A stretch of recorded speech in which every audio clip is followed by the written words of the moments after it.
আসসালামু আলাইকুম প্রিয় শিক্ষার্থীরা, আশা করি তোমরা সবাই ভালো আছো। তোমরা যারা অষ্টম শ্রেণীতে রয়েছো তোমাদের জন্য আজকের এই ক্লাস আলোচনা করছি তোমাদের গণিত বিষয়ের ষষ্ঠ অভিজ্ঞতা অবস্থান মানচিত্রে স্থানাঙ্ক জ্যামিতির নতুন আরো একটি ক্লাসে। সেক্ষেত্রে গত ক্লাসের লিঙ্ক তোমরা অবশ্যই ভিডিওর ডেসক্রিপশন বক্সে পেয়ে যাবে। আর অনেকে রিকোয়েস্ট করেছো অষ্টম এবং নবম শ্রেণীর বিজ্ঞান বিষয়ের যে অভিজ্ঞতাগুলো রয়েছে সেগুলো আমি কখন আপলোড দিব। আসলে আমরা একটু গণিতে বেশি পিছিয়ে পড়েছি, তাই আগে গণিতটা একটু কভার করছি। এরপর অবশ্যই তোমাদের অনুরোধ সহকারে বিজ্ঞানের অনুসন্ধানী বই এবং অনুশীলন বইয়ের সকল অভিজ্ঞতাগুলো আমরা আলোচনা করব। তাহলে শিক্ষার্থীরা, আমরা গত ক্লাসে যেখান থেকে শেষ করেছিলাম, যেমন আমরা এই অবস্থান মানচিত্রে স্থানাঙ্ক জ্যামিতির এই 131 পেজ পর্যন্ত আমরা গত ক্লাসে কভার করেছিলাম। আজকে আমরা দুটি বিন্দুর দূরত্ব এখান থেকে মূলত শুরু করব। তাহলে দেখো শিক্ষার্থীরা, দুইটা বিন্দুর দূরত্ব আমরা কিভাবে লেখচিত্রের মাধ্যমে বা স্থানাঙ্কের মাধ্যমে বের করব সেটা একটু তোমরা দেখে নাও। যদিও এখানে অনেকগুলো বিষয় বলা রয়েছে, তোমরা জাস্ট এগুলো একটু পড়ে নিবা। মূলত দুইটা বিন্দুর মধ্যবর্তী দূরত্বটা কিভাবে বের করা হয়। তোমরা এখানে একটা চিত্রের মধ্যে দেখতে পাচ্ছ, এখানে একটা সমকোণী ত্রিভুজ রয়েছে এবং আমরা এখানে টোটাল তিনটা বিন্দু দেখতে পাচ্ছি, পি কিউ এবং আর। সো আমরা চাইলে এখানে পি কিউ বাহু, কিউ আর বাহু এবং পি আর বাহু প্রত্যেকটা বাহুর মান আমরা বের করতে পারবো ওই মধ্যবর্তী দূরত্বের সূত্র দিয়ে। এখানে দেখো পিথাগোরাসের উপপাদ্য ব্যবহার করে দূরত্ব নির্ণয়, এই জিনিসটা আমাদেরকে দেখিয়ে দিয়েছে। সো ফার্স্ট অফ অল আগে আমরা দেখবো কিভাবে এই দূরত্ব নির্ণয়ের সূত্রটা হিসাব করা হয়। দেখো শিক্ষার্থীরা, তোমরা যখন আচ্ছা, আমরা যদি এখানে পিথাগোরাসের সূত্রটা কভার করার চেষ্টা করি, তাহলে পিথাগোরাসের সূত্রটা তোমরা জানো, যেখানে এই পি কিউ এটা হচ্ছে একটা অতিভুজ, দেন কিউ আর এটা হচ্ছে একটা লম্ব, আর পি আর এটা হচ্ছে একটা ভূমি। আর পিথাগোরাসের সূত্র আমরা অলরেডি বিগত যে অভিজ্ঞতা, পঞ্চম অভিজ্ঞতা, সেখান থেকে আমরা জানি অতিভুজ স্কয়ার সমান লম্ব স্কয়ার প্লাস ভূমি স্কয়ার। সো এই বিষয়ে আর আমাদের না যাওয়াটাই সবচেয়ে বেটার। দেখো শিক্ষার্থীরা, মনে করো একটা বিন্দু পি আমি ধরে নিলাম, তার স্থানাঙ্ক হচ্ছে x1 এবং y1। একইভাবে আরেকটা বিন্দুর স্থানাঙ্ক কিউ আমি ধরে নিলাম x2 y2। এখন আমাকে যদি বলা হয় এই পি থেকে কিউ এর মধ্যবর্তী দূরত্ব কিভাবে নির্ণয় করা হবে, তো তুমি first of all P Q এর দূরত্ব is equals to root over ভুজদ্বয়ের পার্থক্যের উপর বর্গ। তাহলে ভুজদ্বয়ের পার্থক্য কত কত একটু তোমরা দেখে নাও শিক্ষার্থীরা। এই যে x2 মাইনাস x1, এটা হচ্ছে ভুজদ্বয়ের অন্তর বা পার্থক্য। তোমার যা ইচ্ছে তাই বলতে পারো, তবে মাথায় রাখতে হবে অন্তর শব্দের অর্থ হচ্ছে বাংলায় মন, কিন্তু বিজ্ঞানের ভাষায় বা গণিতের ভাষায় অন্তর বলতে ডিস্টেন্স বা পার্থক্য বা ব্যবধান, এগুলাকে বোঝায়। এরপর একইভাবে কুটি যে রয়েছে, কুটিদ্বয়ের অন্তরের বর্গ y2 minus y1 whole square. এটা হচ্ছে আমাদের আসল সূত্র। তবে এখানে একটা ফ্যাক্ট রয়েছে, সেটা হচ্ছে কি, অনেকে যদি চায় এটাকে এভাবে লিখলেও আনসার গুলা কিন্তু সেম আসে, x1 minus x2 whole square. এভাবেও লেখা যায়, লিখলেও কিন্তু আনসার একেবারে সেম আসবে। এর যথার্থ কারণটা আমি তোমাদেরকে একটু বলিনি। সেটা হচ্ছে কি, যেহেতু তুমি কোন একটা পার্থক্যের উপর স্কোয়ার করছো, ভালো করে দেখো, যেহেতু তুমি কোন একটা পার্থক্যের উপর বা অন্তরের উপর বর্গ করছো, তাহলে সেক্ষেত্রে মাইনাস থাকলেও সেটা পজিটিভ হয়ে যাবে, আর পজিটিভ থাকলে তো এমনিতেই পজিটিভ। তারপর আমি তোমাদেরকে অনুরোধ করব জাস্ট এই সূত্রটা লেখার জন্য। এবার আসো, এটার আলোকে আমাদেরকে কয়টা কাজ দিয়েছে আমরা একটু দেখে নিব। যেমন এখানে তোমরা দেখে নাও, পিথাগোরাসের সূত্র অ্যাপ্লাই করে এখানে কত সহজে মানগুলা বের করা হয়েছে আমরা একটু দেখে নিই। প্রথমে দেখো পিআর, এই যে দেখো পিআর, এই পিআর এর মানটা আমরা ফার্স্ট অফ অল বের করে নিব। তো পিআর হচ্ছে, দেখো পি থেকে আর, এখানে আমরা যদি শিক্ষার্থীরা বুঝদ্বয়ের পার্থক্যটা বের করি, তাহলে দেখো এখানে বুঝ হচ্ছে 9 আর এখানে বুঝ হচ্ছে 3, তাহলে বিয়োগ করলে পার্থক্য আসবে 6। একইভাবে শিক্ষার্থীরা আমরা যদি আরেকটার কুটি বের করি, যেমন কুটিদ্বয়ের অন্তর, যেহেতু এখন আমরা পিআরটা সাধারণত বুঝ কেন নির্ভর করবে, কারণ তুমি সেটা পি থেকে আর, অর্থাৎ তুমি বাম দিক থেকে ডান দিকে যাচ্ছ, বাম দিকে ডান দিকে অথবা ডান থেকে বামে আসলে সাধারণত বুঝের পার্থক্য বা অন্তরটা হয়। আর যদি তুমি উপর থেকে নিচে বা নিচ থেকে উপরে যাও, অর্থাৎ আপ অ্যান্ড ডাউন করো, তখন সেক্ষেত্রে কুটিদ্বয়ের অন্তর বা পার্থক্যটা আসবে। যেমন আমি যদি এখন কিউ আর বা আর কিউ কাউন্ট করি, তখন তুমি ভালো করে লক্ষ্য করে দেখো, এখানে হচ্ছে 7 আর এখানে হচ্ছে 4। সুতরাং আমি এর বিয়োগফল বা অন্তর বের করলে এই কিউ আর বা আর কিউ এর আনসারটা আসছে 3। আশা করি বিষয়টা বুঝতে পেরেছো। আমি আবারও বলছি, বাম থেকে ডান বা ডান থেকে বামে আসলে শুধুমাত্র ভুজদ্বয়ের পার্থক্য, আর উপরে নিচে হলে সেটা হবে কোটিদ্বয়ের পার্থক্য। এবার আসো আমরা পিথাগোরাসের সূত্র অনুসারে দিলাম অতিভুজ স্কয়ার সমান লম্ব স্কয়ার প্লাস ভূমি স্কয়ার। দেন আমরা এ স্কয়ারটাকে যদি পক্ষান্তর করি তখন সেটা এ রুট হিসেবে চলে যায়। এবার আমরা আমাদের পি আর এর মানগুলো বসিয়ে দিলাম, ঠিক আছে। এরপর কিউ আর বা আর কিউ এর মানগুলো আমরা বসিয়ে দিলাম। এরপর আমরা এখান থেকে হিসেব করে 6 পেয়েছিলাম, 6 এর উপর বর্গ করলে সেটা 36। আর এখান থেকে আমরা বিয়োগ করে পেয়েছিলাম 3 কে বর্গ করলে 9, সো যোগ করলাম 45 পেলাম। এখন 45 কে তুমি এভাবে লিখতে পারো যে স্যার 9 ইন্টু 5, অর্থাৎ 5 9 45। এবার রোডটা 9 এর উপর পড়লে 3 আর 5 এর উপর পড়লে রোড 5 হিসেবে থেকে যাবে। তাহলে দেখো এবার আমরা আমাদের বাকি কাজগুলো করছি, এটা তো পিথাগোরাসের মাধ্যমে করেছি। এখন আসলে আমরা বাকিগুলা আমরা আমাদের মতো করছি। এই যে দেখো এখানে নিচের ছকে বেশ কিছু বিন্দুর স্থানাঙ্ক দেওয়া আছে, এদের মধ্যবর্তী দূরত্ব তোমাদেরকে নির্ণয় করতে হবে। তাহলে দেখো শিক্ষার্থীরা আমরা একটা একটা মধ্যবর্তী দূরত্ব বের করছি, যদিও একটা এখানে করে দেওয়া আছে। প্রথমে দেখো এই এ বি এরটা বের করছি, এখানে ভুজদ্বয়ের পার্থক্য বের করছি, ভুজদ্বয়ের পার্থক্য। তাহলে দেখো ভুজদ্বয়ের পার্থক্য হচ্ছে এই যে -8, এরপর হচ্ছে সূত্রের মাইনাস, যেহেতু পার্থক্যের মাইনাস, এরপর হচ্ছে 4, তাহলে সব মিলিয়ে হচ্ছে -12, ঠিক আছে। এরপর এখানে বলা হয়েছে কোটিদ্বয়ের পার্থক্য, সো আমরা কোটিদ্বয়ের পার্থক্যটা কাউন্ট করছি। দেখো এখানে কোটি হচ্ছে 4, সো 4 মাইনাস, আর এখানে হচ্ছে 6, তাহলে পার্থক্য হচ্ছে অনলি -2। এবার আসো আমরা ওই মধ্যবর্তী দূরত্বটা বের করে নিচ্ছি। সো মধ্যবর্তী দূরত্বটা তোমরা ইজিলি পারবা, √, এই যে দেখো ভুজদ্বয়ের পার্থক্য যেটা পেয়েছো তার উপর বর্গ যোগ কোটিদ্বয়ের যে পার্থক্য পেয়েছো তার উপর বর্গ। সো ক্যালকুলেশন করলে কত হয় দেখো তো শিক্ষার্থীরা। প্রথমটা হচ্ছে -12 স্কয়ার মান হচ্ছে 144, ঠিক আছে। আর -2 স্কয়ার মান হচ্ছে 4, সব মিলিয়ে আমরা পাচ্ছি 148।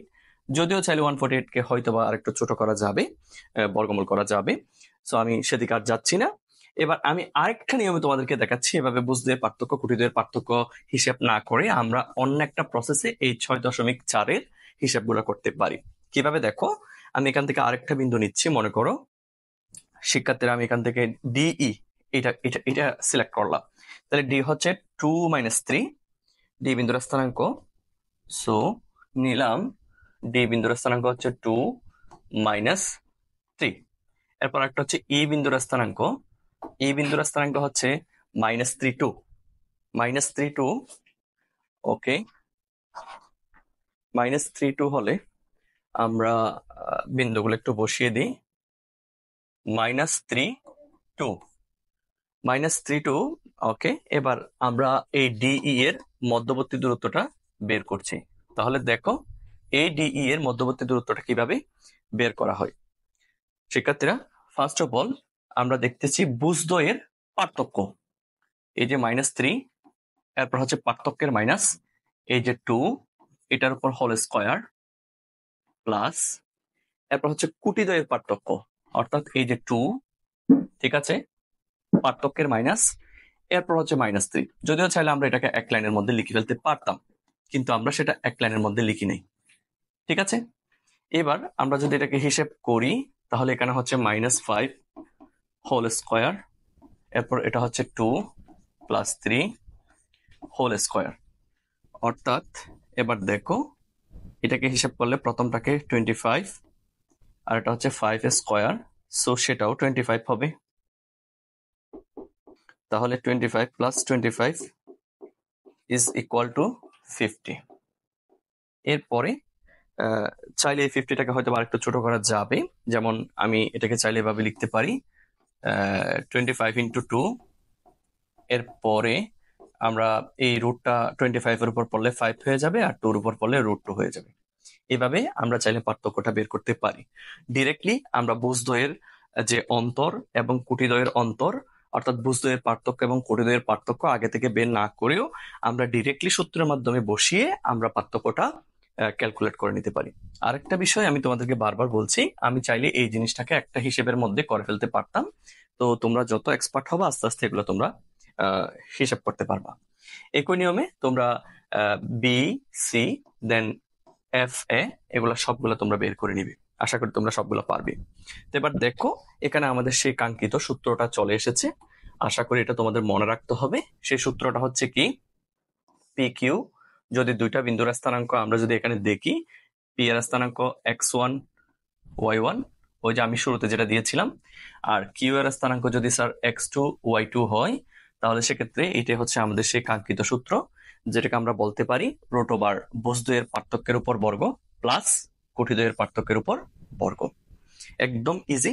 এটা হচ্ছে ওল্ড কারিকুলামের ক্লাস দশম শ্রেণীর বা নবম দশম শ্রেণীর উচ্চতর গণিত বইয়ের 11তম অধ্যায় বা একাদশ অধ্যায়ের মধ্যে 11.1 মধ্যে এই সূত্রটা রয়েছে।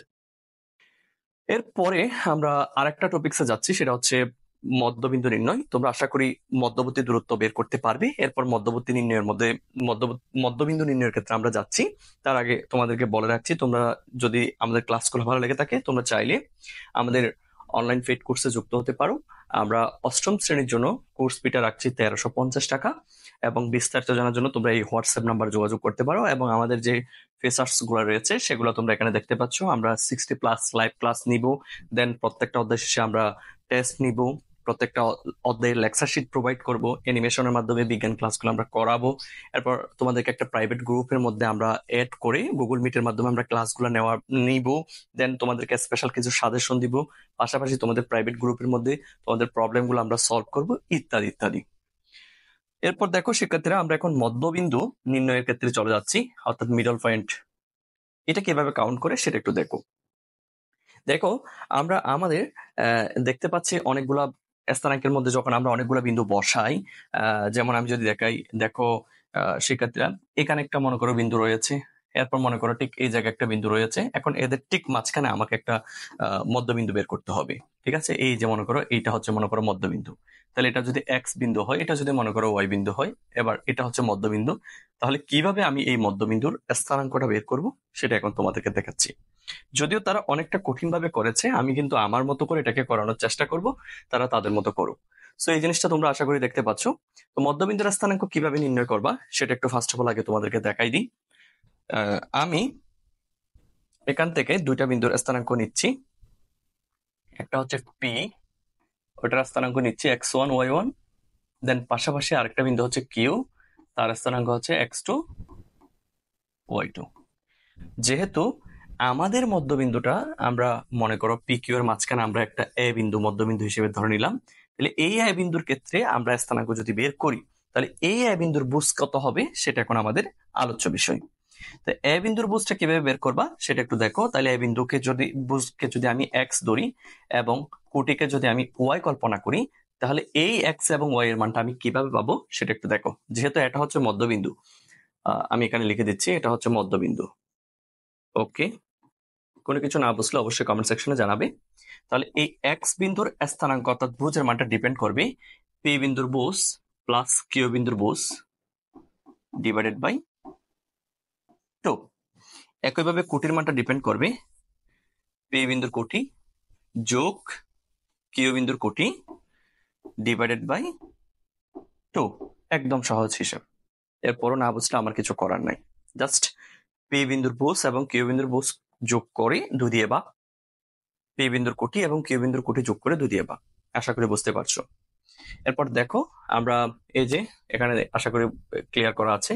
তারপর অনেকভাবে তারা কঠিন ভাবে বোঝানোর চেষ্টা করেছে, এত কঠিন ভাবে বোঝানোর কোনো দরকার নেই। আমরা এখন বের করব। তোমরা দেখো যে কোনো দুটা বিন্দুর ক্ষেত্রে আমরা এখন বুঝ করে বের করছি। এখানে বলা হয়েছে আর বিন্দুর স্থানাঙ্ক বের করতে। আচ্ছা, এই যে দেখো আর বিন্দুটা হচ্ছে কার কার মধ্যবিন্দু, ভালো করে লক্ষ্য করে দেখো। এই আর বিন্দুটা হচ্ছে আমাদের পি এবং কিউ এই দুইটার মধ্যবিন্দু। তাহলে আমি যদি আর বিন্দুর বুঝ করি বের করি, তাহলে বুঝ হবে পি বিন্দুর বুঝ যোগ কিউ বিন্দুর বুঝ ডিভাইডেড বাই 2। একইভাবে কোটি বের করলে কত হবে পি বিন্দুর কোটি যোগ কিউ বিন্দুর কোটি ডিভাইডেড বাই 2। আশা করি বুঝতে পেরেছো। এরপর আমরা এই যে দেখো আমাদের সেই কাঙ্ক্ষিত সূত্রটা আমরা এখানে দেখতে পাচ্ছি। দেখো এই পি বিন্দুর বুজ এবং কিউ বিন্দুর বুজ, পি বিন্দুর স্থানাঙ্ক এবং কিউ বিন্দুর স্থানাঙ্ক যদি এমন হয়, তাহলে তাদের মধ্যবিন্দু যদি আর হয়, তাহলে এই আর বিন্দুর স্থানাঙ্কটা আমি যেভাবে করেছি ঠিক সেম একই রকম ভাবে করেছি কিনা ভালো করে দেখো। ওকে, আশা করি তোমরা পারবে। ওকে, এটাকে দরকার হলে তুমি এভাবে লিখতে পারো, আর হচ্ছে এক্স কমা ওয়াই, যেটা হচ্ছে আর বিন্দুর স্থানাঙ্ক। অর্থাৎ দুইটা বিন্দুর মধ্যবিন্দুর স্থানাঙ্ক নির্ণয় করার ক্ষেত্রে তোমাকে মনে রাখতে হবে বুজদ্বয়ের যোগফল ডিভাইডেড বাই 2 আর কোটিদ্বয়ের যোগফল ডিভাইডেড বাই 2। এবার আসো আমরা কিছু একক কাজ বা জোড়ায় কাজ যা আছে আমরা এখন সেগুলো করব। যেমন এটা দেখো, এখানে 4 - 8 এর যোগফল ডিভাইডেড বাই 2, একটা স্থানাঙ্ক শেষ, অর্থাৎ ভুজের মান শেষ। এবার কোটিতে আসো, 6 4 ডিভাইডেড বাই 2, তাহলে ভুজ কোটি পেয়ে। এখন একক কাজের মধ্যে দেখো, এখানে প্রথমটা করে দেওয়া আছে, আমরা 2 নাম্বারটা করার ট্রাই করছি। না, 2 নাম্বারও মনে হয় করা আছে। হ্যাঁ, 2 নাম্বারও করা আছে উপরে। আমরা 2 নাম্বারটা করছি না, আমরা আরেকটা করি। আমরা 5 নাম্বারটা শুরুতে করি। তাহলে এখান থেকে আমরা কিভাবে বের করছি দেখো, স্যার এই যে বুজ 4 আর বুজ আরেকটা হচ্ছে -5, তাহলে 4 প্লাস -5 কে ব্র্যাকেটের মধ্যে রাখি, নো প্রবলেম, ডিভাইডেড বাই 2, কমা। এবার হচ্ছে কোটি, কোটির মানটা একটু কাউন্ট করে দেখো, 6 আর -5, তাহলে 6 প্লাস এই যে -5 ডিভাইডেড বাই 2, দেন এটাকে ব্র্যাকেট দিয়ে আবদ্ধ করে দিলাম। এবার ক্যালকুলেশন করে দেখো, যেমন এটা হচ্ছে কত, -হাফ, কারণ উপরেরটা হচ্ছে ক্যালকুলেশন করলে 4 থেকে -5 গেলে -1 ডিভাইডেড বাই 2, আর এখানে ক্যালকুলেশন করলে 1 ডিভাইডেড বাই 2। সো এটাকে আমরা এভাবেও লিখতে পারি, অথবা চাইলে এভাবে লিখতে পারি, -0.5 কমা 0.5, যেখানে -0.5 হচ্ছে বুজ আর পজিটিভ 0.5 হচ্ছে কোটির মান। ঠিক আছে, এরপর আমরা আরেকটা দেখাই তোমাদেরকে, একটু কঠিন থেকে একটা দেখাই। যেমন এই 3 নাম্বারটা দেখাচ্ছি। 3 নাম্বার সি বিন্দু এবং ডি বিন্দুর স্থানাঙ্ক গুলা ফার্স্ট অফ অল আমরা লিখে ফেলছি। সি বিন্দুর স্থানাঙ্ক হচ্ছে, শিক্ষার্থীরা আমরা দেখতে পাচ্ছি -5 তাহলে আমরা লিখে ফেললাম -5 -5। আর ডি বিন্দুর স্থানাঙ্ক হচ্ছে 6.5 পজিটিভ, আর একটা হচ্ছে -6.5, 6.5 -6.5। এখন তাদের মধ্যবিন্দু যদি মনে করো আমি এক্স কল্পনা করি, তাহলে এই এক্স বিন্দুর স্থানাঙ্ক হচ্ছে, আমি অন্য কালার ইউজ করি, এই যে -5, দরকার হলে এটাকে ব্র্যাকেটে রাখো, প্লাস এই যে বুস 6.5 ডিভাইডেড বাই 2, কমা এই যে -5 প্লাস এই যে -6.5, এই দুটাকে যোগ করব, তারপর সেটাকেও 2 দিয়ে ভাগ করব, এবং এটাই হচ্ছে আমার এই মধ্যবিন্দু এক্স এর স্থানাঙ্ক। তাহলে আমি এখানে লিখে দিচ্ছি, এটা হচ্ছে একটি মধ্যবিন্দু। ওকে, এবার এখানে যদি হিসাব করি আমরা শিক্ষার্থীরা, এটা হচ্ছে -5 6.5 পজিটিভ, তাহলে বিয়োগ করলে 1.5 হবে। দেন এটাকে কাউন্ট করলে কত হয় দেখো তো, এটাও -5 আর এটাও -6.5, তাহলে দুইটাই হচ্ছে মাইনাসের। সো দুইটা একসাথে যোগ করলে হচ্ছে -11.5। এভাবেও রেখে দিলে চলবে, বা তুমি চাইলে ক্যালকুলেটর দিয়ে একেবারে এটাকে ভেঙে আনসারটা লিখতে পারো। সো নো প্রবলেম, 1.5 কে 2 দিয়ে ভাগ দিবা, আর 11.5 কেও 2 দিয়ে ভাগ দিয়ে ক্যালকুলেশনটা করে ফেলতে পারো। একইভাবে এখানে আরো যে কয়েকটা রয়েছে, যেমন 2 অলরেডি করা আছে, 4 6 এগুলো তোমরা নিজ দায়িত্বে করে নিবা। এবার আমাদেরকে একটা দলগত প্রজেক্ট বা দলগত কাজ এখানে দিয়েছে, এখন আমরা সেই দলগত কাজটা করব। আমরা ইতিমধ্যে দুইটা বিন্দুর মধ্যবর্তী দূর করা শিখেছি, আমরা দুইটা বিন্দুর মধ্যবর্তী বিন্দুর স্থানাঙ্ক নির্ণয় করাও শিখেছি। আমি আবারও বলছি, আমরা ইতিমধ্যে প্রথমে যে কাজটা শিখেছি সেটা হচ্ছে, দেখো এটা হচ্ছে এ বিন্দু, এবং মনে করো এটা হচ্ছে বি বিন্দু, তাহলে এ থেকে বি এর দূরত্ব কতটুকু, অথবা বি থেকে এর দূরত্ব কতটুকু, আমরা সেটা বের করা শিখে নিয়েছি, যেটাকে বলা হয় দুইটা বিন্দুর মধ্যবর্তী দূরত্ব। এরপর আমরা আরেকটা জিনিস শিখেছি, এই এ বি এর ঠিক মাঝখানে যদি একটা বিন্দু থাকে, এক্স অথবা পি অথবা কিউ, সেই বিন্দুর স্থানাঙ্ক কিভাবে বের করতে হয় সেটাও আমরা অলরেডি ইতিমধ্যে শিখে নিয়েছি। এখন আমরা যাচ্ছি এই দলগত প্রজেক্টে। তার আগে বলে রাখছি শিক্ষার্থীরা, তোমরা চাইলে আমাদের ইউটিউব চ্যানেল আরফাত একাডেমি, এটার সাথে তোমরা যুক্ত থাকতে পারো। এখানে তোমরা অসংখ্য ফ্রি ক্লাস পেয়ে যাবে প্লেলিস্টের মধ্যে, তোমাদের গণিত এবং বিজ্ঞানের, এবং আমাদের অনলাইন পেড কোর্সে কিভাবে যুক্ত হতে পারো সে সংক্রান্ত এখানে একটা ভিডিও দেওয়া রয়েছে। সো তোমরা চাইলে এখান থেকে আমাদের অনলাইন পেড কোর্সে যুক্ত হতে পারো। এরপরে আমাদের আরেকটা চ্যানেল রয়েছে আরফাত স্যার, এখানেও তোমরা অসংখ্য ফ্রি ক্লাস পেয়ে যাবে, কারণ আমরা এখানেও কন্টিনিউয়াসলি রেগুলারলি ক্লাসগুলো আপলোড দিয়ে থাকি। সো তোমরা এটার সাথেও যুক্ত থাকবে। পাশাপাশি আমাদের ফেসবুক পেজ, যেখানেও আমরা বিভিন্ন ইনফরমেটিভ ভিডিও প্লাস আমাদের ক্লাসগুলো অষ্টম এবং নবম শ্রেণীর নতুন কারিকুলামের ক্লাসগুলো আপলোড দিয়ে থাকি। সো সেখানে তোমরা যুক্ত থাকতে পারবে আর বিভিন্ন আপডেট তোমরা পেয়ে যাবে। আর এই যে আমাদের আরফাত একাডেমি গ্রুপ, এটার সাথে যুক্ত থাকলে আশা করি তোমরা নিত্য নতুন সকল আপডেট পেয়ে যাবে, কারণ এখানে অসংখ্য স্টুডেন্টস তাদের নোটসগুলো সাবমিট করে, তোমরা চাইলে সেগুলো ইউজ করতে পারো বা তোমরা তোমাদের নোটসগুলো এখানে শেয়ার করতে পারো। এই সকল প্ল্যাটফর্মের লিঙ্ক কিন্তু তোমরা ভিডিও ডেসক্রিপশন বক্সে অবশ্যই পেয়ে যাবে। সেক্ষেত্রে এবার আমরা এই দলগত কাজটা নিয়ে একটু কাজ করব। এখানে যেটা বলা হয়েছে, একটি বিদ্যালয়ের ম্যাপ দেওয়া আছে, এটি ভালো করে পর্যবেক্ষণ করতে হবে। আচ্ছা, এই ম্যাপটা পর্যবেক্ষণ করার পর আমাদের যে কাজটা করতে হবে, আমরা এখানে দেখতে পাচ্ছি মেইন গেট দিয়ে মূলত আমাদের মূলবিন্দুটা প্রবেশ করেছে, অর্থাৎ ওয়াই অক্ষ, আর এই বরাবর এটা হচ্ছে এক্স অক্ষ। তোমরা দেখতে পাচ্ছ, এই যে দেখো শিক্ষার্থীরা, এটা হচ্ছে এক্স অক্ষ, আর এই যে শিক্ষার্থীরা, এটা হচ্ছে ওয়াই অক্ষ, এবং এটা হচ্ছে মূলবিন্দু। শিক্ষার্থীরা মেইন গেটের এই জায়গা হচ্ছে মূলবিন্দু, মাথায় রেখো। তা আমাদের যে প্রথম যে প্রশ্ন এখন বলা হয়েছে, চিত্র 6.12 অনুযায়ী বিদ্যালয়ের মেইন গেটের মাঝ বরাবর ভূমিতে মূলবিন্দু 0 ধরে নিচের প্রশ্নগুলোর উত্তর দিতে হবে। যেমন পতাকা স্ট্যান্ডের পাদবিন্দুর স্থানাঙ্ক কত? তাহলে পাদবিন্দু কোনটা সেটা আগে তোমাকে বুঝতে হবে শিক্ষার্থীরা। যেমন দেখো, এটা যদি একটা গাছ হয়, এই গাছটার ক্ষেত্রে তোমাকে কয়েকটা পয়েন্ট মনে রাখতে হবে। যেমন এই নিচের অংশটা, অর্থাৎ মনে করো যেটাকে আমরা বি দিলাম আর উপরেরটাকে এ দিলাম, নিচের এই অংশটাকে বলা হয় পাদবিন্দু। ওকে, অনেক সময় পাদদেশ বলে, অনেক সময় এটাকে তলদেশ বলে, অনেক সময় এটাকে নিম্নবিন্দু বলে। এই সবগুলা তোমাদের মাথায় রাখতে হবে। আবার অনেক সময় নিম্ন সীমাও বলে। এরপর আরো আছে, অনেক সময় গুড়াও বলে। এই জিনিসগুলো তোমাকে মাথায় রাখতে হবে। আরো আছে, এই মুহূর্তে মনে নেই, সবগুলো হচ্ছে সমার্থক শব্দ, কোন সময় কোনটা ইউজ করা হয় সেটা কিন্তু বলা যাবে না। এবার আসো, উপরের এই অংশটাকে, এ বিন্দুটাকে কি বলা হয় সেটা একটু দেখো শিক্ষার্থীরা। এটাকে চূড়া বলে, তারপরে এটাকে আগা বলে, এরপরে এটাকে ঊর্ধ্ববিন্দু বলে। আচ্ছা, ঊর্ধ্ব সীমা লিখে ফেলছি, তারপর ঊর্ধ্ববিন্দুও বলে, উচ্চ সীমাও বলে।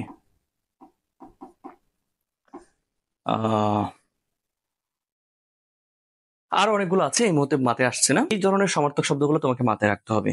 কিন্তু এখানে যেটা বলা হয়েছে সেটা হচ্ছে পাদবিন্দু। পাদবিন্দু হচ্ছে নিচের বিন্দু, তাহলে ফ্ল্যাগ স্ট্যান্ডের নিচের বিন্দুর স্থানাঙ্ক আমাকে বের করতে হবে। তো চলো আমরা ফ্ল্যাগ স্ট্যান্ডের নিচের বিন্দুটা, এই যে শিক্ষার্থীরা, এটা হচ্ছে ফ্ল্যাগ স্ট্যান্ডের নিচের বিন্দু। তোমরা এখন দেখো এটার ভুজ এবং কুটির মানটা বের করো। যেহেতু সেটা মূল বিন্দু থেকে বামে রয়েছে ফ্ল্যাগটা, তাহলে সেক্ষেত্রে ভুজ নেগেটিভ হবে, আর এক্স অক্ষ থেকে উপরের দিকে রয়েছে, সো সেক্ষেত্রে কুটি পজিটিভ হবে। তাহলে আমরা দেখতে পাচ্ছি এটা 1 2 3 4 5 6 7 8, অর্থাৎ বাম দিকে 8 গড়, তাহলে -8। আর উপরের দিকে কয় গড় দেখো তো, 1 2 3 4। তাহলে এটাই হচ্ছে আমাদের নির্ণয় ফ্ল্যাগ স্ট্যান্ডের পাদবিন্দুর স্থানাঙ্ক -84। তাহলে লিখে দিচ্ছি -84, দ্যাটস ইট। এরপর খেলার মাঠের 4 কোণার স্থানাঙ্কগুলো লেখো। তাহলে খেলার যে মাঠ রয়েছে, ওই মাঠের যে 4 কোণা রয়েছে, প্রত্যেকটা কর্নারের স্থানাঙ্ক আমাকে বের করতে হবে। তাহলে দেখো শিক্ষার্থীরা, আমি আগে কর্নার গুলো মার্ক করে দিচ্ছি। ফার্স্ট অফ অল এটা বের করে ফেলি। দেখো শিক্ষার্থীরা, এটা যেহেতু মূল বিন্দু থেকে ডানে, তাহলে এক্স এর মান পজিটিভ, আর এক্স অক্ষ থেকে উপরে, তাহলে ওয়াই এর মানও পজিটিভ। তাহলে দেখো তো কয় ঘর আমরা এখানে দেখতে পাচ্ছি, 1 2 3 4 5 6 7। তাহলে ডান দিকে 7 ঘর। ওকে, আমরা সেটা লিখে ফেলি। এটা হচ্ছে ডান দিকে 7 ঘর। এবার উপরের দিকে কয় ঘর দেখো তো, উপরের দিকে হচ্ছে অনলি 1, তাহলে 7 1, একটা পেয়ে গেলাম। এরপর একইভাবে ওই উপরের বিন্দুটা বের করে ফেললো, তাহলে এটাও ডান দিকে 7 ঘর, ঠিক আছে। আর উপরের দিকে দেখো তো 1 2 3 4 5 6 7, তাহলে এটা হচ্ছে 7 7। সো এটা হচ্ছে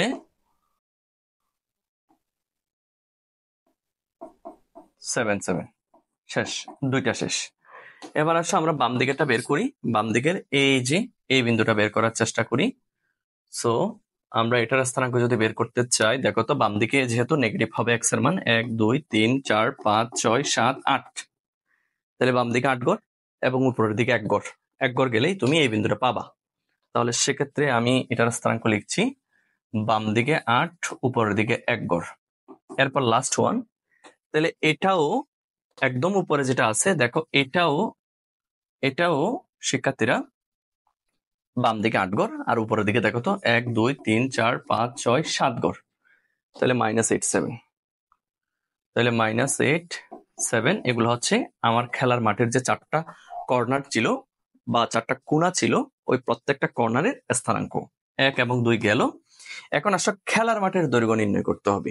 এখানে একটা বড় ফ্যাক্ট রয়েছে শিক্ষার্থীরা। খেলার মাঠের দৈর্ঘ্য তুমি একটু কাউন্ট করে দেখো, খেলার মাঠের দৈর্ঘ্য টোটাল কয় গড়। আমরা যদি এই যে একদম ইয়া থেকে স্টার্ট করি, ওকে, এখানে কিন্তু এখন প্যাচ আছে, এই জায়গায় এসে এখন একটা প্যাচ পড়ে গেল যেহেতু দৈর্ঘ্য বের করতে বলেছে। আচ্ছা, আমরা এই বিন্দুটাকে একটা আমরা ইয়া দিয়ে বসে থাকি, মূল বিন্দু যেহেতু। তাহলে আমরা খেলার মাঠের ইয়াটা যদি কাউন্ট করে দেখি, টোটাল ইয়া কত হচ্ছে, গড় কয়টা হচ্ছে সেটা একটু যদি দেখি।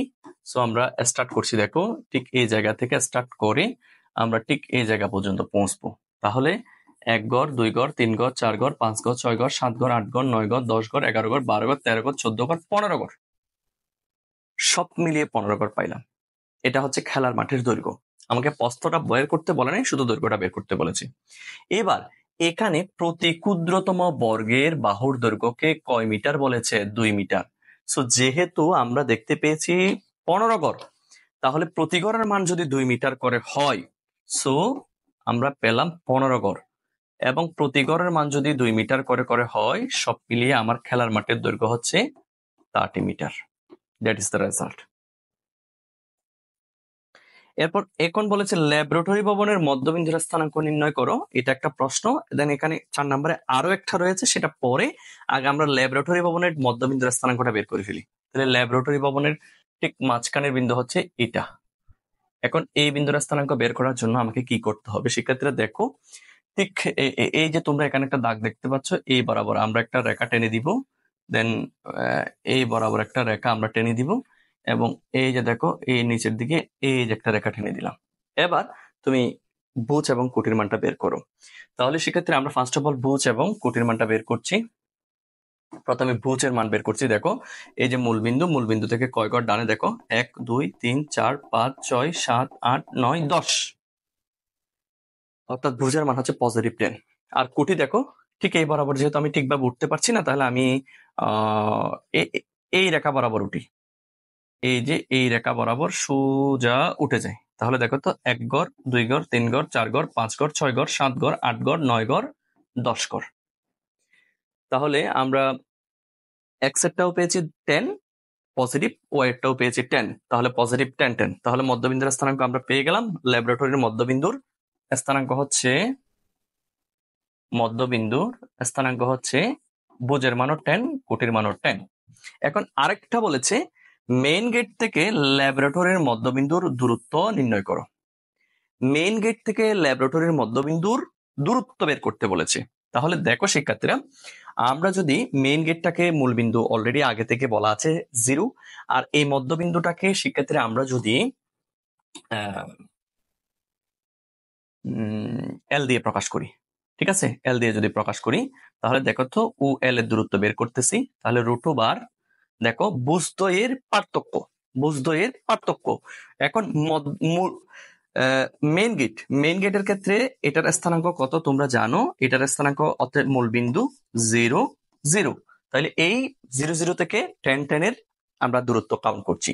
তাহলে হচ্ছে 0 - 10 হোল স্কয়ার প্লাস কোটির পার্থক্য 0 - 10 হোল স্কয়ার। দেন আমরা এটাকে যদি হিসেব করি, আমরা এখানে দেখতে পাচ্ছি এটা -10 স্কয়ার, এটাও -10 স্কয়ার। এখন 100 -10 স্কয়ার মানে হচ্ছে 100, আর এটা হচ্ছে 100, সব মিলিয়ে হচ্ছে √200। এরপর চাইলে এই √200 কে একটু ছোট করা যাবে। যেমন আমি যদি এটাকে 100 × 2 আকারে ভাঙতে পারি, পরবর্তীতে এই রুটটা 100 এর উপর পড়লে 10 আর 2 এর উপর পড়লে 2, এতটুকুই। ওকে, তাহলে 4 নাম্বার গেল। প্রশাসনিক ভবনের মধ্যবিন্দুর স্থানাঙ্ক নির্ণয় করো এবং ল্যাবরেটরি ও প্রশাসনিক ভবনের মধ্যে দূরত্ব নির্ণয় করো। দেখো অনেকগুলো প্রশ্ন এখানে বলতে গেলে আরো প্রায় 9টা পর্যন্ত প্রশ্ন রয়েছে। আশা করি তোমরা এগুলো পারবে, না পারলে তোমরা অবশ্যই কমেন্ট সেকশনে জানাবে। এখানে প্রত্যেকটা ক্যালকুলেশন আশা করি কঠিনের তেমন কোনো কিছু নাই। এরপরও বুঝতে হলে অবশ্যই আমাদেরকে ঝামেলা হলে আমাদেরকে অবশ্যই জানাবে। আমরা প্রতিনিয়ত তোমাদেরকে প্রত্যেকটা প্রবলেম সলভ করার জন্য প্রস্তুত রয়েছি। আসলে এতগুলো প্রশ্ন সলভ করাও ভিডিও লেন্থ অনেক বড় হয়ে যায়। প্লাস আসলে কি বলতাম, সবগুলা প্রবলেম যদি আমি নিজে সলভ করে দিই তাহলে তোমাদেরকে তো একটু সলভ করতে হবে, তাই না? এরপরে 5, 6, 7, 8, 9 এগুলো একটু তোমরা নিজ দায়িত্বে ট্রাই করে দেখবা। যদি না পেরে থাকো তাহলে অবশ্যই কমেন্ট সেকশনে জানাবা, আমরা সলভ করে দিব। আর প্রয়োজন হলে আমরা একটা নোটস তোমাদেরকে দিয়ে দিব, সেখান থেকে দেখে আশা করি তোমরা প্রবলেম সলভ করতে পারবে বলে বিশ্বাস, আমি যেভাবে দেখিয়েছি। তাহলে শিক্ষার্থীরা আজকের এই ক্লাসে আমরা মূলত এই দলগত কাজ পর্যন্ত আমরা ক্লুজ রেখেছি। পরবর্তী ক্লাসে আমরা এই ঢাল থেকে বা স্লপ থেকে শুরু করব। আশা করি তোমরা বুঝতে পারবে, না বুঝলে অবশ্যই আমাদেরকে জানাবে। আমি জাস্ট এখানে এই দলগত কাজ থেকে আমি 5 নাম্বার থেকে করাই নাই, সো এগুলো একটু তোমরা একটু নিজ দায়িত্বে, আমার একটা অনুরোধ থাকবে, তোমরা একটু নিজ দায়িত্বে করে অবশ্যই নোটসগুলো আমাদের গ্রুপে, ফেসবুক গ্রুপে সাবমিট করিও, যাতে বুঝতে পারি তোমরা কতটুকু উপকৃত হচ্ছ। এরপরে তোমরা কোন বিষয়ে কোন টপিকস এর উপর ক্লাস চাও সেটা অবশ্যই কমেন্ট সেকশনে জানিয়ে দিবা। সেক্ষেত্রে ভালো থেকো, বেস্ট অফ লাক।